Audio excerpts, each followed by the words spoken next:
Influencers versus advocates, or as most of you call them, micro-influencers.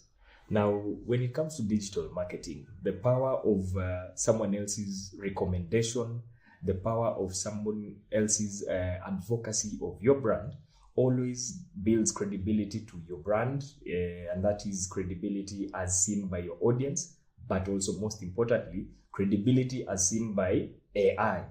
Nowadays, AI has come into the chat. There is answer engine optimization that we now have to do because people are no longer finding us in search. Those two sentences rhymed in a way, right? Yeah, but here's the thing, and I hope this can settle it.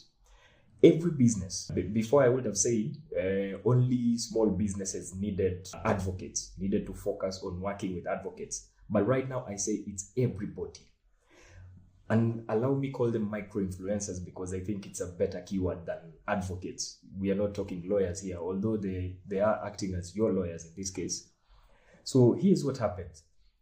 An influencer is normally a very, very big personal brand. We are talking about millions of followers here, all right? And then with a micro-influencer, we are talking people with 5,000, 10,000, 15,000. If they go too far, 20, 30,000. I would cap it off at that. That's a micro-influencer. But here's the thing about a big-time influencer. They're very good with building brand awareness. So they will work with each and every brand that can afford them. They are costly. That's the other thing about big-time influencers. They are very costly. They will work with any brand. And for them, theirs is just to say, hey, look at this. Now, flip it over. Take it to the micro-influencers. My guys, those are the people I really love because here's what they do. They have built their following, their community around very, very niche topics. Examples include Brayo, the Oya guy. You know, for him, it's about community and how to live in harmony together.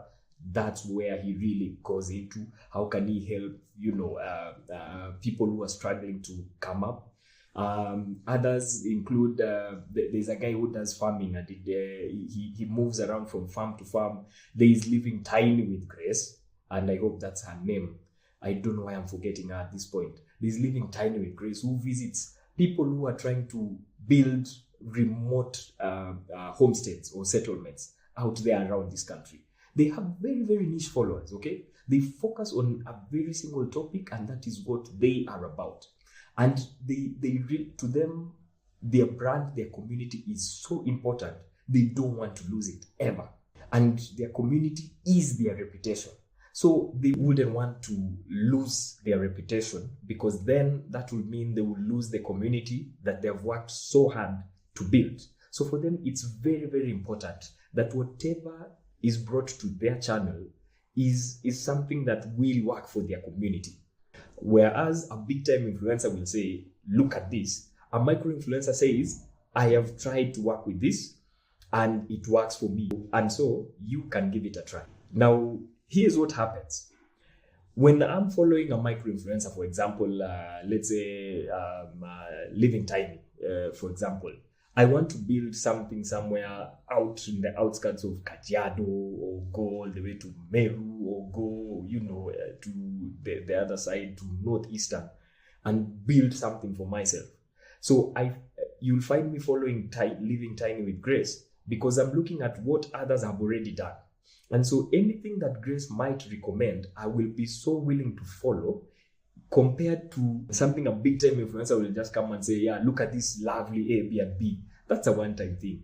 I've been following this micro-influencer because there's a problem I've been trying to solve, or there's an ambition that I want to achieve.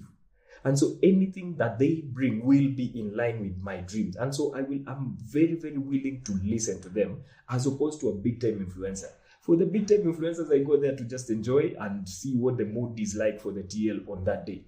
But with a micro-influencer, I go there to get information. So half the job has already been done for you as a brand, to me, the buyer.